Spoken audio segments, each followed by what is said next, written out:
Hello students, कुछ आप लोग के लिए सेलेक्टेड क्वेश्चंस मैं लाया हूं जो कि वर्ब प्रॉब्लम्स है। और याद रखिएगा, वर्ब आप लोग को पढ़ाया गया है, इसलिए सर 5 सेलेक्टेड क्वेश्चंस है जो आपको बनाना है। याद रखिएगा, वर्ब पढ़ाया हुआ है और उसी से मैं 5 सेलेक्टेड क्वेश्चंस लाया हूँ जो आपके लिए बहुत ही फ़ायदेमंद है। Let's start. ये रहा आपका पहला question. In the movie they just the most extraordinary scene. याद रखिएगा, इसमें आपको ये जो गैप प्लेस है इसमें आपको सेट करना है। याद रखिएगा, in the movie they just the most extraordinary scene. याद रखिएगा, ये अपने आप में क्या है, सब्जेक्ट है, और सब्जेक्ट के बाद याद रखिएगा ये आपका एडवर्ब है, और यहाँ पर जो गैप प्लेस है उसमें आपको वर्ब फिट करना है। याद रखिएगा, दे के साथ सी आ सकता है, दे के साथ हैव सीन ये भी आ सकता है, दे के साथ सिस याद रखिएगा ये नहीं होगा, because they is a plural number, और in plural number we can not use S और S into verb, so C नहीं होगा। सिंग सब्जेक्ट के बाद डायरेक्ट V4 नहीं आएगा, ये भी आउट हुआ। They see or they have seen. So in the movie they just the most extraordinary scene, just not allowed present indefinite, it's a present perfect, और अगर present perfect allowed करेगा तो ये आएगा है प्लस V3, यानी कि आपका जो आंसर होगा वो होगा B will be right answer. Okay, ये आपका सेकंड क्वेश्चन है। I gap depressed when I go for the interview. याद रखिएगा, ये आपका सब्जेक्ट है और सब्जेक्ट के बाद आपको यहाँ पे सेट करना है। याद रखिएगा, फीलिंग, फील्स, फील और to feel. Okay, so I would like to tell you something. Subject के बाद डायरेक्ट 2 + V1 गलत होता है। आई टू गो ये गलत सेंटेंस हुआ। सब्जेक्ट के बाद direct V4 without auxiliary verb का नहीं आ सकता है, अगर ये आता है तो गलत होगा। I going, I coming, he speaking ये गलत सेंटेंस होते हैं, सेंटेंस है ही नहीं। और सब्जेक्ट के बाद डायरेक्ट V3 नहीं आएगा। आई स्पोकन, आई ईटेन ये सब नहीं होते हैं। याद रखिएगा, सब्जेक्ट के बाद 2 + V1 इनकरेक्ट यूज है, सब्जेक्ट के बाद डायरेक्ट प्लस V4 है वो भी इनकरेक्ट है, और सब्जेक्ट के बाद V3 डायरेक्ट है ये भी सर आपका इनकरेक्ट है। ओके, ये गलत है। आई के साथ डायरेक्ट हमारा फीलिंग V4 गलत होगा। याद रखिएगा, ये आउट हुआ। आई के साथ कभी फील्स नहीं होगा तो ये आउट हुआ। आई के साथ टू फील नहीं होगा तो फिर ये आउट हुआ। आपका आंसर हो जाएगा C. I feel depressed when I go for the interview. याद रखिएगा। Okay, so your answers will be B feel. ये रहा आपका थर्ड क्वेश्चंस। याद रखिएगा, for the last 3 years Ram this factory. इस गैप में आपको वर्ब सेट करना है। For the last 3 years Ram this factory. याद रखिएगा, राम के बाद यानी सब्जेक्ट के बाद डायरेक्ट आपका ओनिंग नहीं होगा।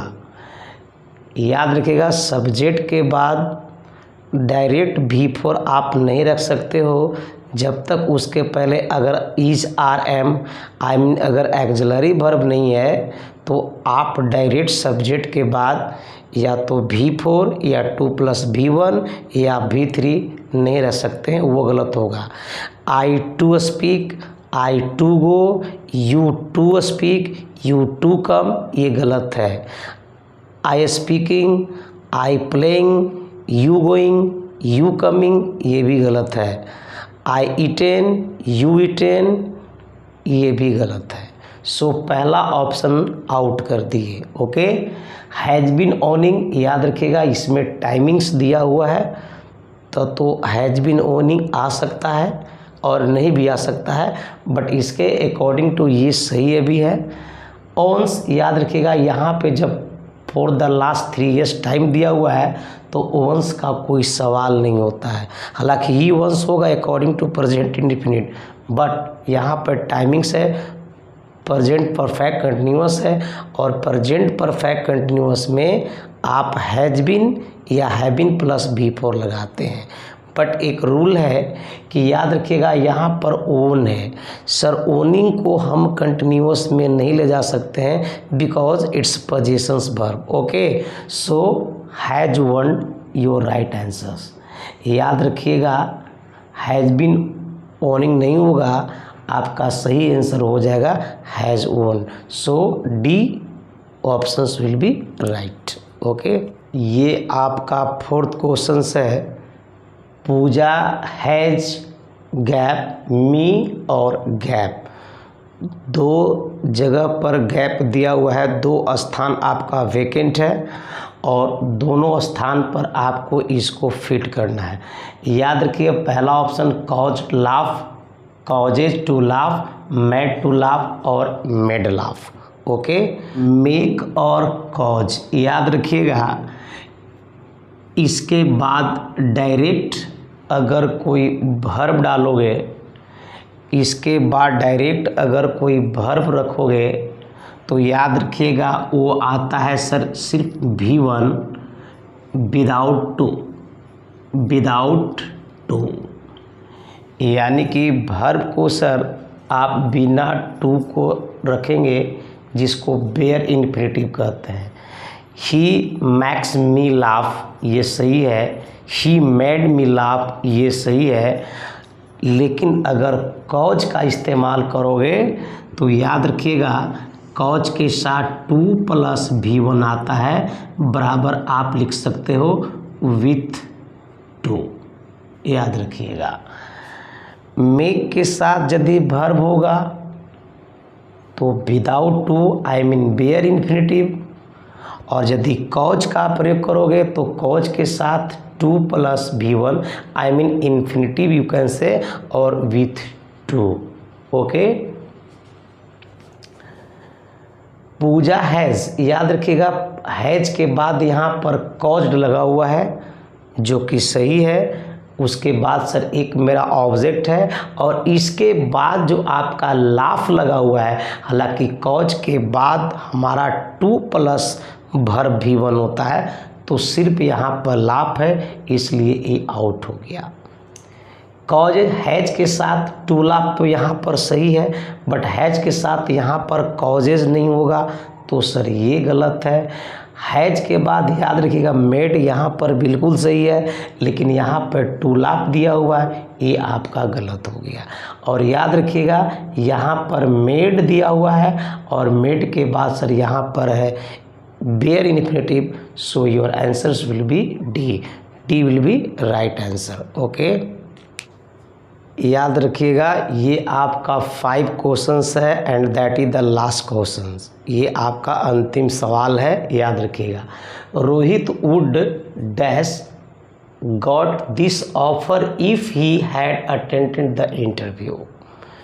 याद रखिएगा इसमें एक आपका कंजंक्शन लगा हुआ है इफ़, और याद रखिएगा जब मैं पास्ट इंडेफिनिट में पढ़ा रहा था और परफेक्ट, तो उस समय इफ़ का रिलेशन मैंने बताया था।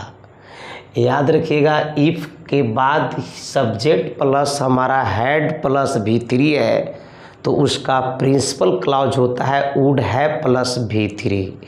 और याद रखिएगा यहाँ पर वुड दिया हुआ है, वुड के साथ यहाँ पर भी सर आपका V3 लगाया हुआ है और वुड के साथ यहाँ पर आप हैव का इस्तेमाल करें चूँकि वुड हैव प्लस V3 होता है। और इन अदर वर्ड अगर आपको ऑप्शन काटना है तो आप आसानी से काट सकते हो। वुड हमारा मॉडल होता है और मॉडल वर्ब के बाद हमारा वर्ब का फर्स्ट फॉर्म होता है। याद रखिएगा हैज जो कि 5 है ये नहीं आएगा, हैव 1 है आ सकता है, हैड हमारा V2 और V3 है सो ये नहीं आ सकता है। और याद रखिएगा मॉडल के बाद हमारा 2 प्लस V1 नहीं आता है तो फिर ये कटा आपका आंसर हो जाएगा B will be the right answer, I mean would have got. Okay.